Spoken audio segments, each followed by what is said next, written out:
let me show you another cool example of that.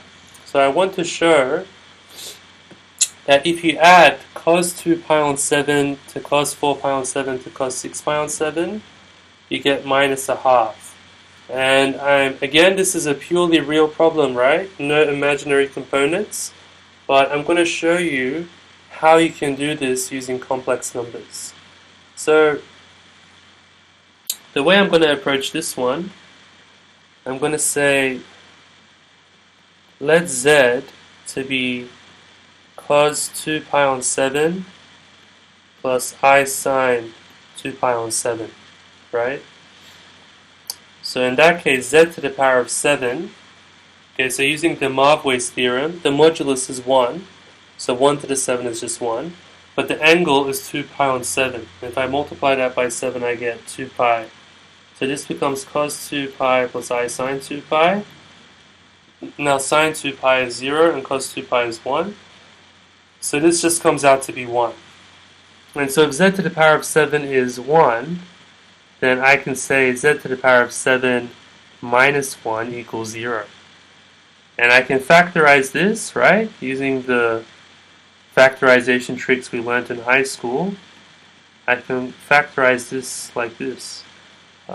Z cubed plus Z4 plus Z5 plus Z6 equals 0. Right? Now, obviously Z does not equal 1, because remember Z is cos 2 pi on 7 plus I sine 2 pi on 7. So obviously this does not equal 0. And so basically what that means, it means that this guy here has to equal 0. This big expression. Now what I'm going to do, I'm going to take this expression here that equals 0, and I'm going to divide it by z cubed. So if I divide it by z cubed, it's still going to equal 0. Because 0 divided by z cubed is 0, and it's valid to divide by z cubed because z is non-zero itself. But when I divide it by z cubed, what I get 1 on z cubed plus 1 on z squared plus 1 on z plus 1 plus z squared plus z cubed equals 0.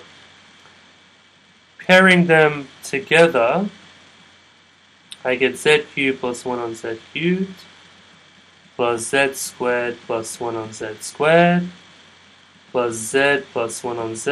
I can take that 1 to the other side, make this minus 1. Now, notice something interesting, right? If you have 1 over z to the power of n, because I got a bit of that already, I got a 1 over z cubed, a 1 over z squared, a 1 over z. If you have a 1 over z to the power of n, this is the same as saying z to the minus n. Now remember, z was cos 2 pi on 7 plus I sine 2 pi on 7, right? And we're raising that to the power of minus n. By the Markowitz theorem, we should take the modulus, which is 1, raise that to the power of minus n, but that just gives 1. And we should take the argument, which is 2 pi on 7, and multiply that by negative n.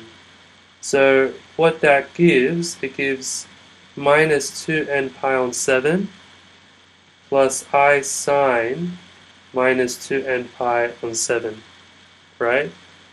Now, we know cos is an even function, which means that cos of negative theta is just cos of theta. So that becomes cos 2n pi on 7. Meanwhile, sine is an odd function, so sine of negative theta is minus sine theta. So this becomes minus I sine 2n pi on 7, right? Now, as you can see, this is actually the conjugate of cos 2n pi on 7 plus I sine 2n pi on 7. That's the conjugate of that. And this expression that I have underneath the bar, that's actually z to the power of n. Yeah? So what I've shown that if you have 1 over z to the power of n, you can think of that as being the conjugate of z to the power of n. So if I take what I've written here, let me just copy and paste it to the next page because I need some space. So copy, paste. So if I take what I have here and I use what I just said, so I just said that in this case 1 on z to the n equals z to the n conjugate, then what I get is that I get z to the n plus 1 on z to the n equals z to the n plus z to the n conjugate. But remember what we said before. We said that if you take a complex number and if you add it to its conjugate, you get 2 times the real part. So this becomes 2 times the real part of z to the n. So keeping that in mind, when you add these two, you get 2 times the real part of z cubed. When you add these two, you get 2 times the real part of z squared. When you add these two, you get 2 times the real part of z. Now, the real part of z cubed, well, remember z was cos 2 pi on 7 plus I sine 2 pi on 7. So when you cube it, you're just taking that angle and you're multiplying it by 3. So you get 6 pi on 7. So the real part would be 2 cos 6 pi on 7. The real part of z squared would be cos 4 pi on 7. And the real part of z is, of course, cos 2 pi on 7.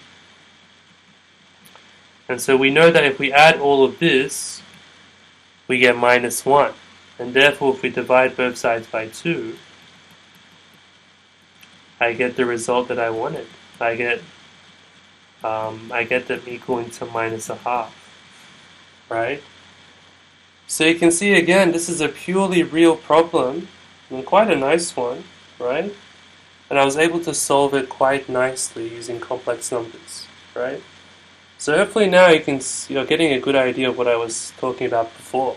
And you can see why complex numbers are so useful and why they're worth studying. I also mentioned that complex numbers, some of the nicest results in all of maths arise from complex numbers. So let's talk a little bit about that. So, one of the questions which arose when they were developing complex numbers was this idea of how should we define the complex exponential function? So if we have a complex number z, how should we define e to the z? We know that e is a constant, right? An irrational number, roughly 2.71. But how would you define that to the power of z? So the way the story goes is that in the 18th century, there were two very important mathematicians, Brooke Taylor and Colin Maclaurin. And what these two found, and you will learn this when you get to first year, this is one of the major topics. So it's called Taylor series and Maclaurin series, right? But what these two found was that many real functions, all right, provided they have nice properties, you can write them as the infinite sum of powers of x. And I've written the most interesting cases there.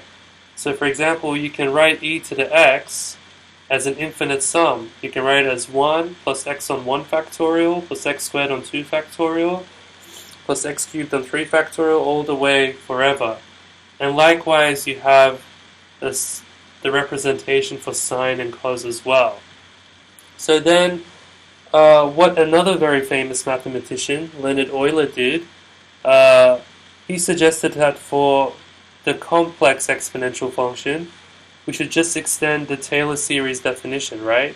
So if we know that e to the x has this representation, and we want to figure out what e to the z should be, just replace x with z, right?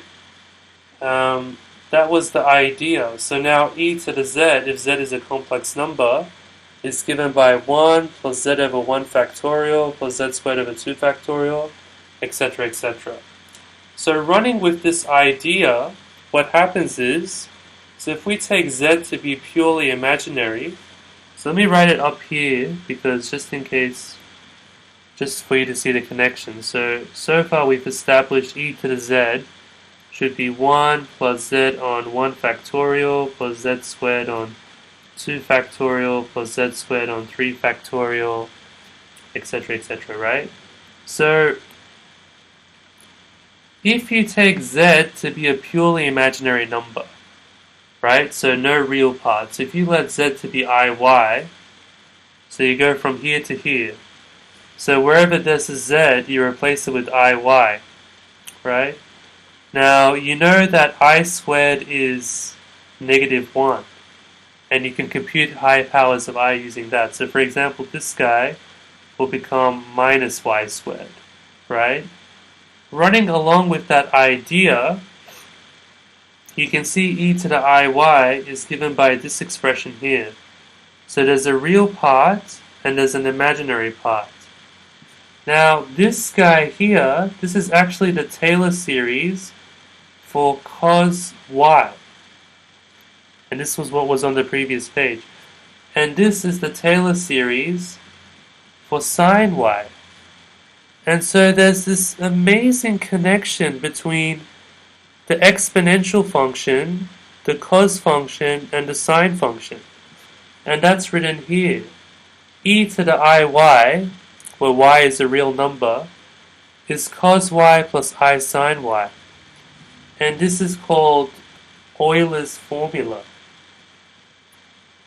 So Euler's formula for complex numbers. And this is just amazing because you're taking the exponential function and you're relating it to the cos and sine function.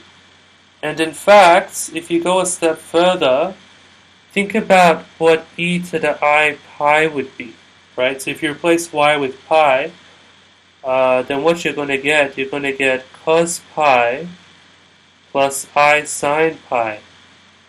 And you know sine pi is 0 and cos pi is -1. So e to the I pi is -1, or in other words, e to the I pi plus 1 is equal to 0. This right here, this is called Euler's identity. And this might just be one of the nicest results, in my opinion, in all of maths, because you're taking all these fascinating, mathematical ideas, and it's showing that they're connected in such an elegant way. So you've got this idea of pi, right? Pi, we know, it's this magical constant. It's the area of the unit circle. Then you have the other key player, E, another magical constant. Arises everywhere in maths, right? So the technical definition of E is something completely unrelated. It's the limit as n goes to infinity of 1 plus 1 on n to the power of n. That's really what E means. Then you have this idea of I, which we introduced today, being the square root of -1. And then in the identity you also have 1 and 0 appearing.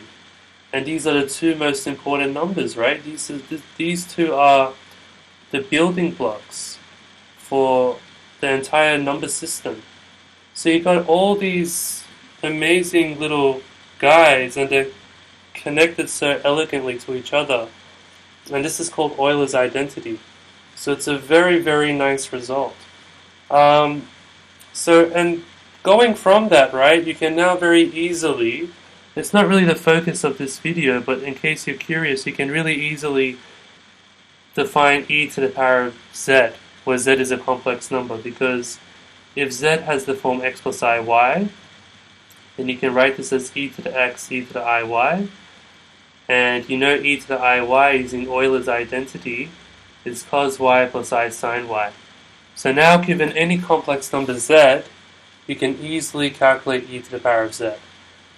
But notice that what I have on the right here of Euler's formula, this is polar form, right? So in fact, if you want to find the polar form of a complex number, you can write in terms of exponentials. But what's also very nice about Euler's formula is by using Euler's formula, it removes the need to memorize a lot of the properties we spoke about before.